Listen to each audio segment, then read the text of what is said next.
từ nay hoang vu phương trời xa ấy, đừng ngước cao kia như đang vẫy tay chào. Đường tôi đi còn xa lắm, còn bao hoang mang như phiền lo lắng, còn trong thâm tâm mang theo những nghi ngờ. Và con đường kia đã thành, và đôi chân ta đã ngày, chẳng biết ngày mai thế nào ra sao. Vì cuộc sống đâu là dễ dàng, bởi vì khó khăn còn vô vàn, để từ tay ta làm vững vàng, để bạn tin những hoang mang. Vì lòng thương ơn còn vô bờ, chặng đường bước đi còn lâu,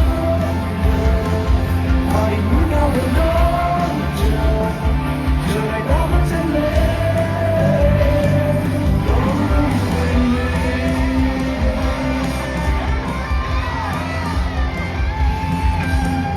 Đến mỗi lúc ta thấy giấc mơ này chợt như hóa xa, hãy cố gắng nhớ đến lý do mà ta đang ngỡ. Vì cuộc sống đâu là dễ dàng, và những khó khăn còn vô vàn, để thử thách ta làm vững vàng.